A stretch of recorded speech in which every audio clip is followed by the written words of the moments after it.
Our next project is the cottage.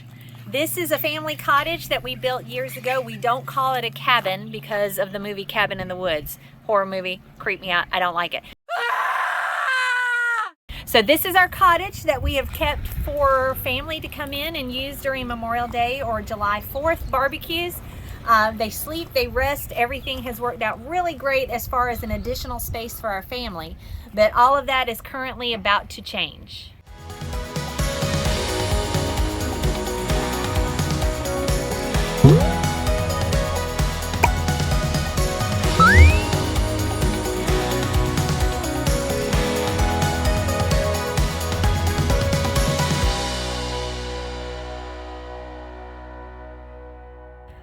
Our hope for the cottage is to put it on Airbnb or Vrbo. And in order to do that, as you can see, the cottage needs a little bit of a facelift. It's experienced some discoloration on the wood. We don't mind the rustic look, but this is kind of gray and a little drab in nature. So we're going to give it a facelift, as well as repair some of the areas inside that need to be a little more functional for guests and a little more user-friendly for us.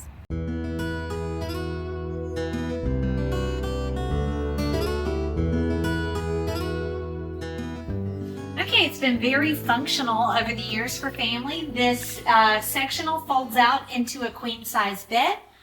We of course have a flat screen, an air unit, a section for food or working. We've got a full bath with a full shower available for guests, along with towels and toiletries, and kind of like a little coffee station, microwave popcorn area, along with all of our Wi-Fi passwords so that everyone can use this in a very comfortable way. So in order to get the cottage a little more Airbnb, Vrbo user-friendly, there's some improvements we're going to make, and that includes, first of all, replacing these like papery shades with some better blinds for the windows. We want to change up this ceiling fan, which currently has no blades on it because they warped. So we're going to replace those ceiling fans, which will offer a light source and additional airflow for the room. When we originally designed this room, one of the ideas that we put into the design was to make it kind of like a hotel room, to have the same kind of functionality that you find in a nice hotel. And if you're like me, when you're in a hotel, you have to do work. You have to get on your computer and get some things done, as well as eat. So that's why we added this table, which does fold down. But we've noticed recently this particular corner could use a little more light to give you more visibility when you do your work. And we have some additional space right here, so what would be perfect is the one thing we've never had, and that is some storage for clothing, a place to hang your jacket, put your shoes, possibly open a little suitcase. So we have a designer doing a special customized little stand that's going to go right here to offer that additional storage space. It's a beautiful day, and we're ready to get started.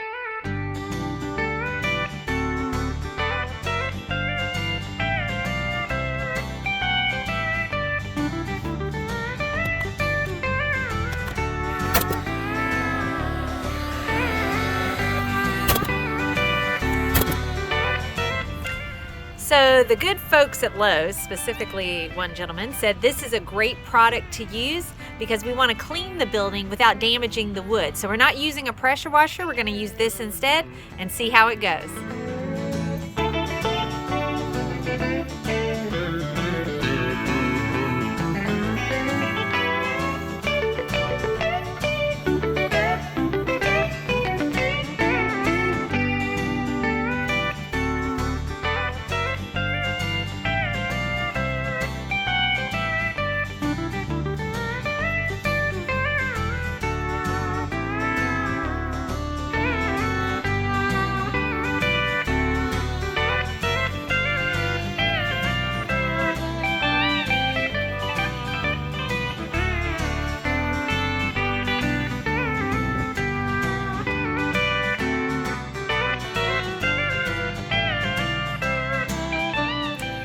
Okay, as promised, it did a great job cleaning. Now, we experienced a lot of wind, so it was drying very fast.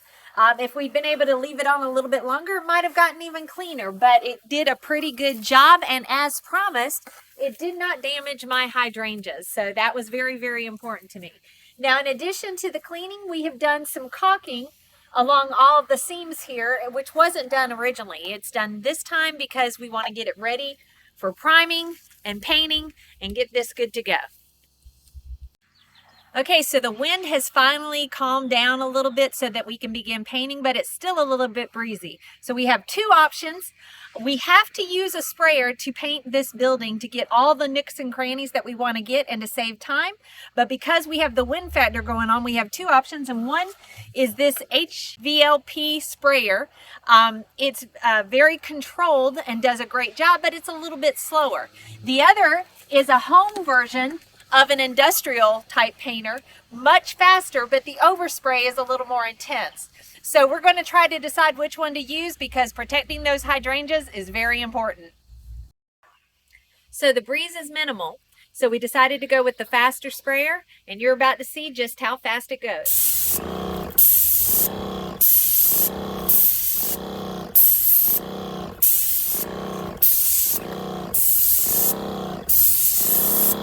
Right now we're spraying a primer. The type of wood that is going to soak up a lot of paint, and primer costs about $20 a gallon versus the paint, which is more in the realm of $40 to $50 a gallon. So this is going to save us a lot of money by priming it first. An easy way to protect some of the areas you don't want to paint is to use this cardboard shield. Instead of taping everything off, this costs about 99 cents and it works pretty well.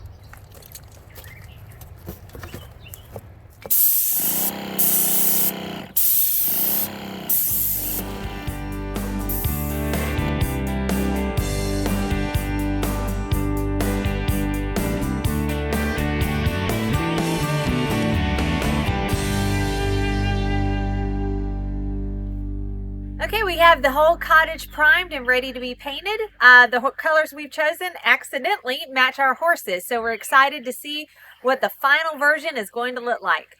You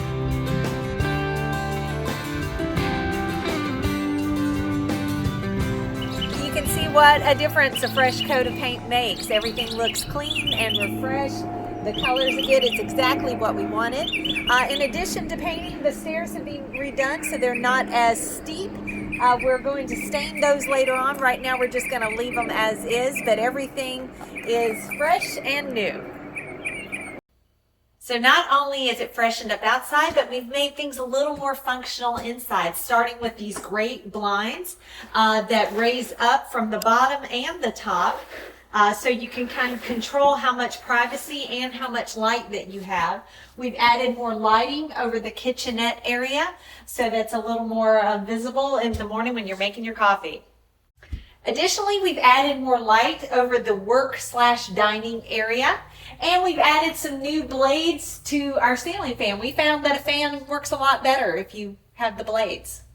And we've added this shelf. We got rid of those ugly hanging cords that were occurring over here and a place for more components so that visitors can stream their Netflix. We have this great design by Hugh Fagan where someone can hang their clothes now. There is a rod right up here to hang all your shirts and jackets, a place to stack other clothes, and of course a place to put your shoes and boots. Just a few more touches to decorate and make things nice on the outside, and we'll be ready to rent this on Airbnb. So we're so glad to have this project done and ready to go and begin our Airbnb adventure.